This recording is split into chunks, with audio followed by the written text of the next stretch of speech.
कर्पूर गौरम कर्णावतारम संसार सारम भुजगेंद्रहारम सदा वसंतम हृदयारविंदे भवम भवानी सहितम नमामि। हे शिव नारायण, आपकी कृपा दृष्टि जो भी भक्तजन कथा सुन रहे हैं उनके जीवन में सदा सर्वदा बरसती रहे, यही प्रार्थना है। आज है पावन पवित्र प्रदोष का व्रत, जिसे सोम प्रदोष कहा जाता है। कार्तिक का सोमवार है और कार्तिक महीने का विशेष त्रयोदशी का श्रेष्ठ दिन है। आपका दिन शुभ हो, मंगलमय हो, यही प्रार्थना करते हुए आज सर्वश्रेष्ठ हम कथाओं का रसवादन करेंगे, जैसे कि गणपति गजानन की कथा, सोम प्रदोष व्रत का, और साथ ही आज शिव नारायण से जुड़ी हुई अन्य कथाओं का भी रसवादन करेंगे, जो कि आपके कार्तिक व्रत को संपूर्ण और श्रेष्ठ बनाएंगे। आइए आरंभ करते हैं। कथा कहते हुए सुनते हुए कोई भूल चूक हो तो प्रभु जी हमें क्षमा प्रार्थी करें। जैसा कि आप जानते होंगे, सोम प्रदोष व्रत पूजा कथा में बताया गया है कि सोमवार के दिन जब त्रयोदशी तिथि लगती है तो वह सोम प्रदोष व्रत के रूप में जानी जाती है। धार्मिक मान्यता अनुसार शिव जी को सोम प्रदोष व्रत रखने वाले भक्त अत्यधिक प्रिय होते हैं।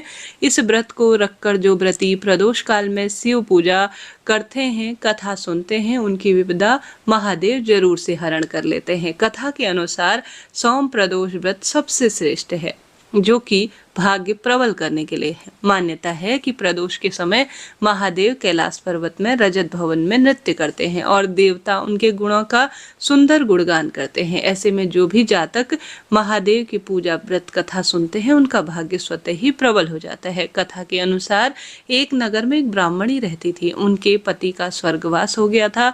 उनका कोई अब आश्रयदाता नहीं था, इसलिए प्रातः होते ही वह अपने पुत्र के साथ भिक्षावृत्ति करने चली जाती थी। भिक्षाटन से ही वह स्वयं और अपने पुत्र का पेट पालती थी। एक दिन ब्राह्मणी घर लौट रही थी तो एक लड़का घायल अवस्था में कहारता हुआ मिला। ब्राह्मणी दयावश उसे घर ले आई। वह लड़का विदर्भ देश का राजकुमार था। शत्रु सैनिकों ने उसके राज्य पर आक्रमण कर कब्जा कर लिया था और उसके पिता को बंदी बना लिया था और राज्य पर नियंत्रण कर लिया था। इसलिए इधर उधर वह बालक भटक रहा था। राजकुमार ब्राह्मण पुत्र के साथ ब्राह्मणी के घर आ गया। तभी एक दिन अंशुमति नामक एक गंधर्व कन्या से राजकुमार को देखा, वह उस पर मोहित हो गई। अगले दिन अंशुमति अपने माता पिता को राजकुमार से मिलाने लाई। उन्हें भी राजकुमार भागे। कुछ दिनों बाद अंशुमति के माता पिता को शंकर भगवान ने स्वप्न में दर्शन दिए और आदेश दिया कि राजकुमार और अंशुमति का विवाह कर दिया जाए। उन्होंने वैसा ही किया। ब्राह्मणी प्रदोष व्रत किया करती थी। उसके व्रत के प्रभाव और गंधर्व की सेना की सहायता से राजकुमार ने विदर्भ के शत्रुओं को खदेड़ दिया और पिता के राज्य को पुनः प्राप्त कर लिया। आनंद पूर्वक वह रहने लगा। राजकुमार ने ब्राह्मण पुत्र को अपना प्रधानमंत्री बनाया। ब्राह्मणी के प्रदोष व्रत के महत्व से जैसे राजकुमार और ब्राह्मण पुत्र के दिन बदल गए, वैसे ही भगवान शंकर अपने दूसरों के दिन भी जो भक्त होते हैं उनके बदल देते हैं। अतः सोम प्रदोष व्रत आने वाले सभी भक्तों को सुंदर रूप में भाग्य प्रबल करता है। इसकी व्रत कथा सुनने से जीवन सार्थक हो जाता है। सोम प्रदोष के दिन भोलेनाथ के अभिषेक, रुद्राभिषेक और श्रृंगार का बहुत महत्व है। इस दिन सच्चे मन से भोलेनाथ की पूजा करने से मनवांछित फलों की प्राप्ति होती है। लड़का या लड़की के शादी की, विवाह की अड़चन दूर होती है। संतान की इच्छा रखने वाले लोगों को इस दिन पंचगव्य से भगवान शिव का अभिषेक करना चाहिए। वही ऐसे जातक जिन्हें लक्ष्मी प्राप्ति और करियर में सफलता की कामना हो, उन्हें दूध से अभिषेक करना चाहिए।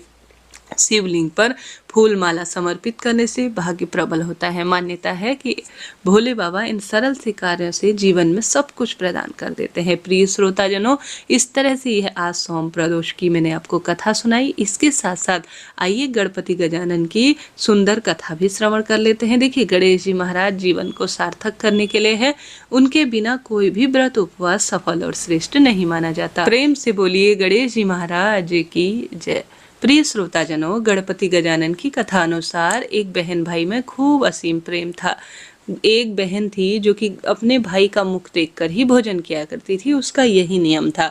अपने घर के संपूर्ण कार्य को निपटाकर वह अपने पीहर की ओर जाया करती थी और अपने भाई का मुख देखती थी। रास्ते में एक पीपल पेड़ के नीचे गणेश जी की मूर्ति थी, जहाँ पर वह नित्य हाथ जोड़कर कहती थी, भगवान जी मेरे जैसा अमर सुहाग और मेरे जैसा अमर पीहर सबको देना। रास्ते में जाते हुए जंगल का कांटा उसके पैर पर चुभ जाता था। एक दिन बहन ने अपने भाई का चेहरा देखा और बैठ गई। भाभी जी ने पूछा, बाई जी तुम्हारे पैर में क्या हुआ?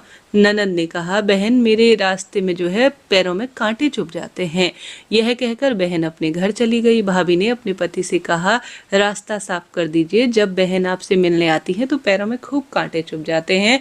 भाई ने कुल्हाड़ी लेकर सड़क से सारी झाड़ियां, जंगली घास और पेड़ पौधे काट दिए, जिससे पूरा रास्ता साफ हो गया। पेड़ों की सफाई के कारण गणेश जी की मूर्ति अपने स्थान से हट गई, जिससे भगवान क्रोधित हो गए और अपने भाई के प्राण हर लिए। जब गांव के लोग भाई को अंतिम संस्कार के लिए ले जाने लगे, तभी भाभी रोते हुए कहती है, तुम थोड़ी देर रुक जाओ, उनकी बहन हर रोज भाई का चेहरा देखकर ही खाना खाती है। लोगों ने कहा, आज तो देख लेगी, लेकिन कल से क्या करेगी? बहन रोज की तरह अपने भाई का चेहरा देखने के लिए आ ही रही थी। वह देखती है रास्ता एकदम साफ है, पेड़ पौधे, जंगली घास सब कटे हुए हैं। थोड़ा आगे जाकर देखती है कि गणेश जी की मूर्ति अपने स्थान से हट गई है। वह देखती है कि वहां पर जो है सभी चीजें पूरी तरह से साफ है, सभी भगवान अपने स्थान से हटे हुए हैं। वह जल्दी से खेजड़ी की डाल लेकर जगह साफ कर कर गणेश जी को उन्हें उनके स्थान पर पुनः रख देती है और भूल चूक के लिए क्षमा प्रार्थी होती है, विधि विधान से पूजा करती है और हमेशा की तरह हाथ जोड़कर कहती है, भगवान जी मेरे जैसा अमर सुहाग और मेरे जैसा अमर पीहर सबको देना। भगवान गणेश जी ने उसकी बातें सुनी और सोचा, अगर मैंने इनकी नहीं सुनी तो इस दुनिया में भला हमें कौन मानेगा, कौन हमारी पूजा करेगा? भगवान गणेश जी कहते हैं, बेटी खेजड़ी के यह 7 पत्ते ले जाओ और इन्हें अपने कच्चे दूध में मिलाकर पूरे शरीर में भाई के छिड़क देना और वह उड़ जाएगा।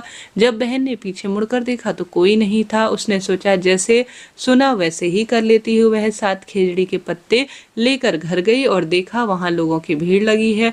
उसके घर जाकर देखा तो भाई का शरीर रखा हुआ है, भाभी खूब रो रही है। जैसे उसने गणेश जी से सुना वैसे ही उसने कच्चे दूध में खेजड़ी के 7 पत्ते मिलाकर अपने भाई के शरीर पर छिटक दिए और भाई जाग उठा और भाभी भी चुप हो गई। भाई जैसे ही जगा और कहने लगा, भाई आज तो मुझे खूब नींद आई है।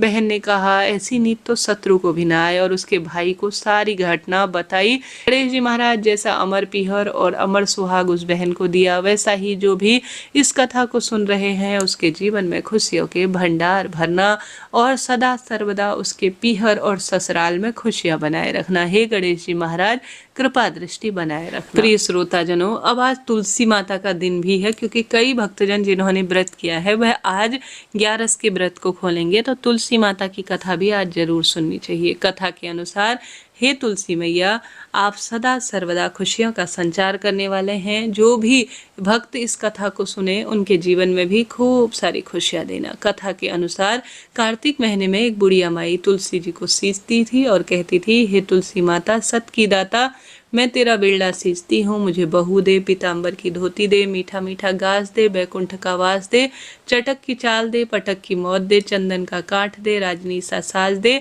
दाल भात का भोजन दे, 11 की मौत दे, कृष्ण जी का कांधा दे। तब तुलसी माता यह सुनकर सूखने लगी तो भगवान ने पूछा, हे तुलसी तुम क्यों रोज सूख रही हो? तुलसी माता ने कहा, एक बुढ़िया रोज आती है और यही बात कहती है, मैं सब बात तो उसकी पूरी कर दूं, लेकिन कृष्ण जी का कांधा कहाँ से लाऊं? तो भगवान बोले, जब वो मरेगी तो अपने आप मैं कंधा देने आ जाऊंगा, तो बुढ़िया माई से कह देना। जब बुढ़िया माई मर गई सब लोग आ गए। जब बुढ़िया माई को ले जाने लगे तो वह किसी से नहीं उठी। तब भगवान एक 12 वर्ष का बालक का रूप धारण कर प्रकट हुए। बालक ने कहा, मैं कान में एक बात कहता हूँ तो बुढ़िया माई हल्की हो जाएगी। बालक ने कान में कहा, बुढ़िया माई मन की निकाल ले, पीताम्बर की धोती दे ले, मीठा मीठा घास ले ले, बैकुंठ का वास ले ले, चटक की चाल ले ले, पटक की मौत ले ले, कृष्ण जी का कांधा ले ले। यह सुनकर बुढ़िया माई हल्की हो उठी। भगवान ने कांधा दिया और बुढ़िया माई को मुक्ति मिली। हे भगवान जी, हे माता तुलसी, जो भी भक्त इस कथा को सुन रहे भक्तों के जीवन में खूब सारी खुशियां बनाए रखना और सदा सर्वदा उनकी जय जयकार करना और जीवन में उन्नति हो उनके परिवार में, यही प्रार्थना करते हैं। प्रिय श्रोताजनों, इस तरह से आज की कथाएं थी, आपने सुनी, आपका धन्यवाद और आभार। आपके जीवन में खुशियां बनी रहे, यही मेरी प्रार्थना है। राधे राधे। जरा सा भी चैनल पर वीडियो उपयोगी रही हो तो कमेंट्स में हर हर महादेव लिखना ना भूलें। साथ ही कार्तिक महीने में पंचभीकों की कथा पहले ही चैनल पर अपलोडेड है, आप जरूर देखिएगा।